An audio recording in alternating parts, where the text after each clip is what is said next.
Many balance training programs actually fail clients and patients because they are focused on one subset of systems that control balance, and that is an enormous mistake. Whenever we look at balance in the real world, it is a cognitive, multi-sensory process that allows us to move through the world safely. So if you want to really enhance the effects of any balance training you're doing for yourself, for your patients or your clients, I want to go through kind of the 5 mistakes that I see with regularity. And basically what it comes down to is people are just ignoring the brain. They're ignoring the neuroscience of balance and all the component pieces. So we have to address each one individually, and then we have to put them together. Now, if you are a doctor, a coach, or a therapist interested in bringing neuroscience into what you already do, kind of bridging the gap between current educational models, biomechanics, and what we now know over the last 20 years of taking pictures of people's brains, make sure to DM us on Instagram or drop us an email in the link below, because we would love to chat with you. Now, let's talk about the mistakes that we often see. Mistake number 1, when people talk to me about balance training, I'll ask them what they're doing, and very often there is a high emphasis on what we call static training. So in other words, they take people, put them into a stance, maybe it's a narrow-based stance, or they're putting them in a tandem stance or doing one leg work. All these things, hear me closely, are great, okay? So it's not a problem to do static balance work, but most people do not fall when they're just standing up. So this is a rudimentary kind of foundational level of control we want people to develop. So it's okay to have people doing static balance work, even having people do static work on maybe something that is a little bit of an unstable surface, although the research on that's a little problematic. Because what we actually see in the research literature and in the real world is that balance is contextual. It is environmental, which means that I can have someone stand on an unstable surface, but if their bigger danger is tripping after they step off a curb, it's not going to do a lot for them. So we have to make sure that, yes, we can include static work in what we're doing with people, but please don't spend vast amounts of time overemphasizing it. We want to start adding in some dynamism to it, all right? So number 1, we need to avoid balance training programs that have a huge emphasis just on staying static. We want people moving, we want to be working on their dynamic balance capacity. The second issue I see is that very often, if you go in anywhere in the world, any clinic, any gym where people are doing a lot of rehab work on their balance, you will often see people working very hard to stay balanced on something, and if you watch their head and neck is very still. They're focused on a single point, and they're trying to use that frame of reference to keep themselves from falling over. Cool. That is a big part of how balance is built neurologically using our eyes. But when the head remains still and is not being asked to turn, to rotate, to flex, extend, etc., we're actually ignoring the vestibular system. So the big problem number 2 is not knowing enough about the inner ear. When we look at the inner ear, which is truly the foundation of our ability to know which way is up, right? It's how we deal with gravity. We have 5 sensors on each side. We have 3 in each ear that are dedicated to knowing how my head is moving, angular acceleration of my head. So we have these 3 canals on each side, and they are specifically going to tell my brain about rotations, flexions and extensions, and then combinations of those, which are going to be diagonal movements. So as a part of a balance training program, people have to be able to do the drill, maybe that is standing on one foot, while their head is going through different iterations of motion, because that is going to challenge the vestibular system much more specifically. Now, in addition to that, we have 2 additional sensors called the utricle and saccule. These are otoliths, and those involve motion forward and back. They sense forward and back motion. That's going to be your utricle,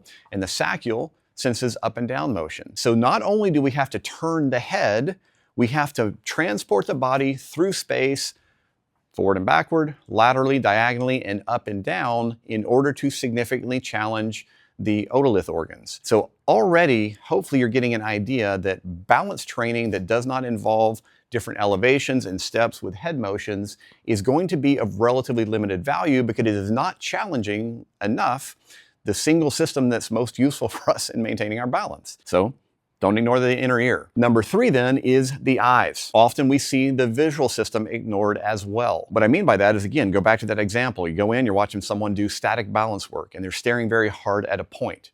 Cool. But in the real world, we have to maintain balance while our eyes are doing a lot of different movements. So I may be walking, and as I'm walking, I'm watching a car slowly roll past me. My eyes tracking something moving across in a relatively slow manner is called a smooth pursuit. Maybe I'm walking along and I'm reading a text message and then I'm looking up to see where I'm going. So that means that my eyes have to converge in order to read the text message, and then look in the distance, they have to diverge. So we have convergence and divergence. I may now be looking at my phone, hear something that happens over there, and need to quickly jump my eyes over to figure out what's happening, and that's called a saccade. So we have all these different eye movements that must be incorporated into balance training. If you want to just challenge yourself, do something that you're already pretty good at. Say, do a single leg stance.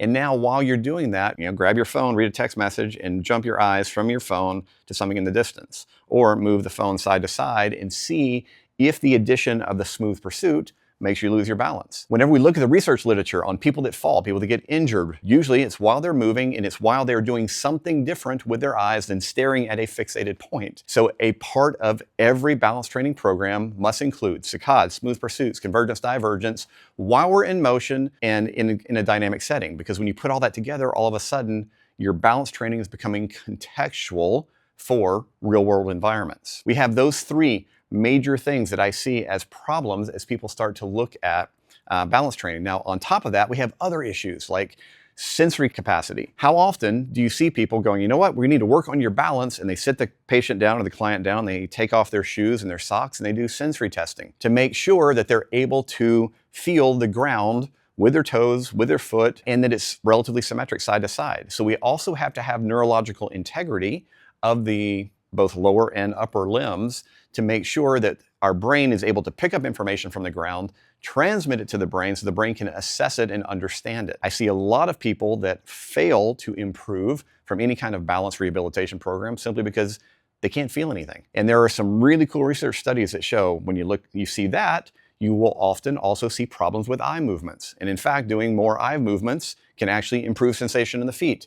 It's an integrated system. And then finally, the fifth thing that we have to be concerned about is cognition. I taught a big course last year on fall prevention and fall preparation. And one of the things that came out of the most current research that I found really interesting was that the highest rates of falls usually happened when someone was walking and talking to someone else, right? So they're walking along and they're having a conversation with a friend. That is called dual tasking in a neurological environment, because basically it means that I have to be doing something with my body. I'm moving while I'm also thinking, and sometimes doing another motor activity like talking or carrying something. So another part of every single balance training program must include cognitive challenges. There's a lot of ways that you can do this. You can use classic neurology stuff where you say, okay, I'm going to have you stand on one foot.